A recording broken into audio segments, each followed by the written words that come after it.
بسم اللہ الرحمن الرحیم۔ السلام علیکم ورحمۃ اللہ وبرکاتہ۔ ابلیس کی نسل کی ابتدا جس جن سے ہوئی اس کا نام تارانوس کہا جاتا ہے۔ تارانوس ابلیس سے 1,44,000 سال قبل دنیا میں موجود تھا۔ تارانوس کی نسل تیزی سے بڑھی کیونکہ ان پہ موت طاری نہیں ہوتی تھی اور نہ بیماری لگتی تھی، البتہ یہ چونکہ آتشی مخلوق تھی تو سرکشی بدرجہ اتم تھی۔ اس جنوں کی نسل کو پہلی موت فرشتوں کے ہاتھوں پیدائش کے 36,000 سال بعد آئی، جس کی وجہ سرکشی تھی۔ یہاں پہلی بار موت کی ابتدا ہوئی۔ اس سے پہلے موت نہیں ہوتی تھی۔ بعد میں چلپانیس نامی ایک نیک جن کو جنات کی ہدایت کا ذمہ سونپا گیا اور وہی شاہی جنات قرار پائے۔ اس کے بعد ہاموس کو یہ ذمہ داری دی گئی۔ ہاموس کے دور میں چلیپا اور تلبیس کی پیدائش ہوئی۔ یہ دونوں اپنے وقت کے بے حد بہادر جنات تھے اور ان کی قوم نے چلیپا کو شاشین کا لقب دیا، اس کے شیر کے جیسے سر کی وجہ سے دیا۔ ان دونوں جنات کی وجہ سے ساری قوم کہنے لگ گئی کہ ہمیں اس وقت تک کوئی نہیں ہرا سکتا جب تک شاشین اور تلبیس ہمارے درمیان موجود ہیں۔ ان دونوں کی وجہ سے قوم کے جنات آسمان تک رسائی کرنے لگے اور تیسرے آسمان پر جا کر شرارت کر آتے تھے۔ ایسے میں حکم الہی سے فرشتوں نے ان پر حملہ کیا اور عبرتناک شکست دی۔ اسی دوران جب عزرائیل علیہ السلام کو ابلیس نے دیکھا تو سجدہ میں گر گیا۔ ابلیس شروع سے ہی ایک نڈر اور ذہین بچہ تھا۔ اس میں باپ کی بہادری اور ماں کی مکاری کوٹ کوٹ کر بھری ہوئی تھی۔ اس نے ملائکہ کے ساتھ جا کر توبہ کا باقاعدہ اعلان کیا، پھر فرشتوں سے فیض علم حاصل کرنے لگا۔ علم حاصل کرنے اور ریاضت کا یہ عالم تھا کہ پہلے آسمان پہ عابد، پھر دوسرے آسمان پر زاہد، تیسرے آسمان پر بلال، چوتھے آسمان پر والی، پانچویں آسمان پر تقی اور چھٹے آسمان پر کبازان کے نام سے مشہور ہوا۔ یہ وہ وقت تھا جب یہ فرشتوں کو سکھاتا تھا۔ ساتویں آسمان پہ ابلیس بقع نور میں رہا۔ ہفتے افلاک سب ملائکہ کا معلم قرار دیا گیا، یہاں تک پہنچ کر ابلیس نے اپنی عاجزی اور ریاضت کی انتہا کر دی۔ کم و بیش ابلیس نے 14,000 سال عرش کا طواف کیا۔ یہاں اس نے فرشتوں میں استاد، سردار، عزازیل کے نام سے شہرت پائی۔ کم و بیش 30,000 سال مقربین فرشتوں کا استاد رہا۔ ابلیس کے درس و واعظ کی میعاد کم و بیش 20,000 سال ہے۔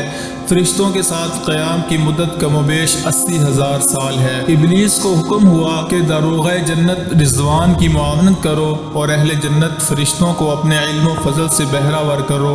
یوں ابلیس کو جنت میں داخلے کا پروانہ مل گیا اور جنت میں بھی اپنے علم سے داروغہ جنت رضوان کو سیراب کیا، اور یوں جنت رضوان کی کنجیاں ابلیس کے پاس رہیں۔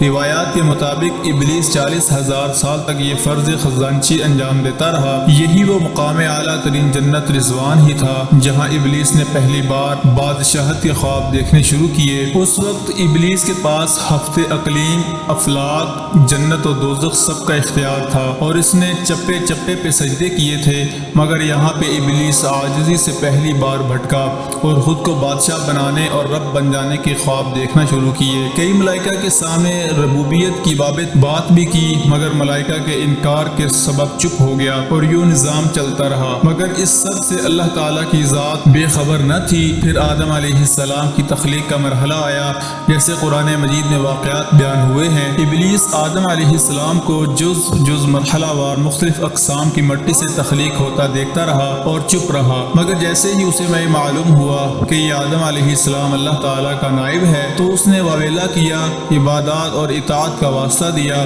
پھر طنز کیا کہ مجھ جتنی عبادت کس نے کی ہے، اور آدم علیہ السلام کو سجدہ کرنے سے انکاری ہو گیا۔ تب اللہ تعالیٰ نے کہا نکل جا شیطان مردود۔ لعنتی قرار پانے کے بعد ابلیس نے اپنی عبادات اور ریاضت کا رب کریم سے عوض مانگا، جس پر اللہ تعالیٰ نے ابلیس کو ایک وقت معلوم تک مہلت فراہم کی، جس پر ابلیس نے اولاد آدم کو صراط مستقیم سے بھٹکا کر اپنا پیروکار بنانے کا دعویٰ کیا، جس پر رب کریم نے فرمایا کہ جو متقی اور پرہیزگار ہوں گے تو ان کو گمراہ نہیں کر پائے گا۔ ابلیس کے اس لعنتی کام میں اس کے 5 ساتھی ہیں۔ نمبر 1 صبر۔ اس سے اختیار میں مصیبتوں کا کاروبار ہے جس میں لوگ ہائے واویلا کرتے ہیں، گریبان پھاڑتے ہیں، منہ پہ تماچے مارتے ہیں اور جاہلیت کے نعرے لگاتے ہیں۔ نمبر 2 اعور۔ یہ لوگوں کو بدی کا مرتکب کرتا ہے اور بدی کو لوگوں پہ اچھا اور پسندیدہ کر کے دکھاتا ہے۔ نمبر 3 مصور۔ یہ کذب، جھوٹ اور دروغ پہ معمور ہے جسے لوگ کان لگا کر سنیں۔ یہ انسانوں کی شکل اپنا کر ان سے ملتا ہے اور انہیں فساد برپا کرنے کی جھوٹی خبریں سناتا ہے۔ نمبر 4 داسم۔ یہ آدمی کے ساتھ گھر میں داخل ہوتا ہے اور گھر والوں کے عیب دکھاتا ہے اور آدمی کو گھر والوں پہ غضبناک کرتا ہے۔ نمبر 5 زکمیور۔ یہ بازاروں کا مختار ہے، بازاروں میں آ کر یہ بددیانتی کے جھنڈے گاڑتا ہے، بازاروں میں برائیوں اور فحاشی پہ ورگلاتا ہے۔ ابلیس کا آدم علیہ السلام کو سجدے سے انکار کا جذبہ حسد تھا جس نے اسے مجبور کیا کہ میری جگہ آدم یعنی خاک کو کیوں ملی۔ یہ اس کا جذبہ تکبر اور غرور تھا کہ میں اعلیٰ ہوں، اور اس ایک سجدے کے انکار کی بات نہیں تھی، بات اطاعت سے سرکشی کی تھی، شرک کی تھی۔ ابلیس نے دل میں خود کو رب مان لیا تھا۔ اسی شرک عظیم کی بدولت ابلیس تا قیامت رسوا و لعنتی ٹھہرا اور اولاد آدم کو بھٹکانے کے لیے آزاد قرار پایا۔ حاصل نتیجہ یہ ٹھہرا کہ رب کریم کو انسان کی عبادات، عاجزی، علم و دانش سے کچھ غرض نہیں۔ رب کریم صرف یہ دیکھتا ہے کہ دل میں اطاعت اور فرما برداری کتنی ہے، اسی بنیاد پر تقوی ہے اور پرہیزگاری کے درجے قرار پاتے ہیں۔ ناظرین، اگر آپ بھی نیکی حاصل کرنا چاہتے ہیں تو اس ویڈیو کو شیئر کیجیے گا اور لائک کیجیے گا، اور اگر ابھی تک آپ نے ہمارا چینل سبسکرائب نہیں کیا تو پلیز سبسکرائب کر دیں اور بیل آئیکن کو دبا دیں۔ جزاکم اللہ خیرا۔